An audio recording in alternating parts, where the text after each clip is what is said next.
Alright, let's talk about 5 things that I absolutely hate about this bike. And honestly, there's nothing I really hate about this bike. I'm just more or less nitpicking, but let's get into it. It does have Bluetooth navigation, which I was really stoked on. Now the issue is it has to be synced to the app, and the app is not working. The app you can go on, but the navigation part's not. So for me, it's a big issue. It's a cool feature that's offered, but if your app's not working, then what's the point? Now on the upside is when they do get the app fixed, you have the Bluetooth navigation, so it's always there. Bluetooth part works. I can see like when I have a call and stuff, it pops up on there. So that part does work, but it's just the navigation piece, which honestly was the biggest one for me. That was what I was most stoked about, was having the navigation. The speed. Now I know it's not supposed to be an R1, I get that. But at the end of the day, it still is a slow bike. It is faster than my Grom. That is really nice, especially for the fact that I do daily this now. Really appreciate the fact that it's got some pep to it. It's just not as fast as the R1. So my standards are a little bit higher than what they should be, but that's a nitpick. Number 3.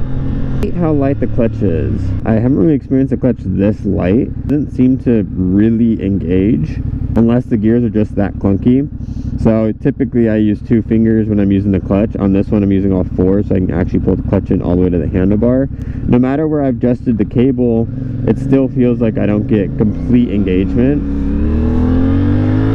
And it might just be like that. It might just really be clunky. Sometimes when I shift I get like a very smooth feeling, and other times for the most part it's clunky no matter what I've done.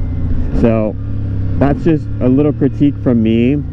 The clutch feels like a toy. It feels like you're not even pulling onto anything, and then on top of that the gears are a little clunky, so it feels like they don't work in sync as well as they should. Alright, number 4. Number 4 has got to be the lack of torque.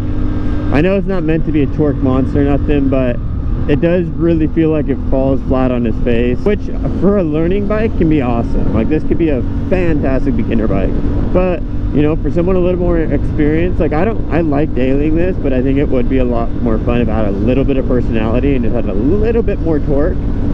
Because I'll put it this way, if you start in second gear, you can start in second gear, but you're on the verge of stalling quite a bit no matter how you do it, just because there's just no torque in this. But that's a minor critique. Like,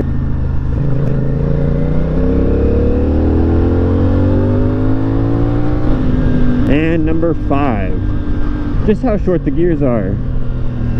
I feel like as soon as I'm in first, I'm having to shift into second, and once I'm in second, I'm already having to get to third. I understand the concept of why they do it like that, especially for a smaller bike like this, especially for a bike that already lacks on torque.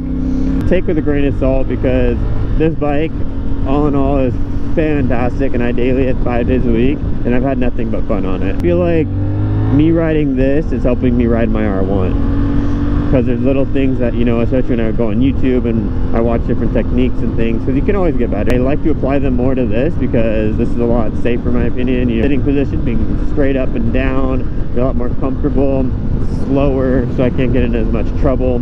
So this bike's very good to learn on, and everything I'm learning on this I'm applying to the R1.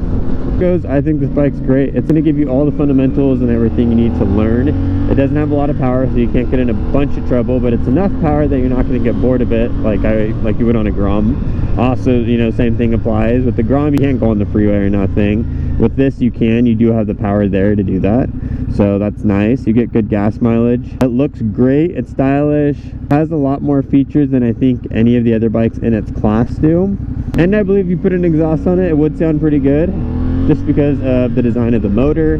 But if you can get this for MSRP without paying all the additional bullshit, you know, ADM fees and stuff at the dealership, this is a really cool bike. If I had to choose between this and an R3 or like a CBR 300, if they even make those anymore, I would definitely get this.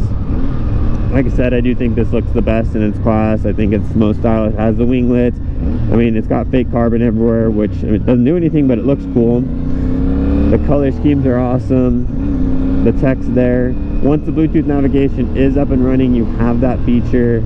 Let me know what you guys think down in the comments below. Make sure to hit that subscribe button, and make sure to leave me a comment on what you think about the new 2023 CF Moto 450 SS. I'm curious to hear your guys' thoughts, and I respond to all of you.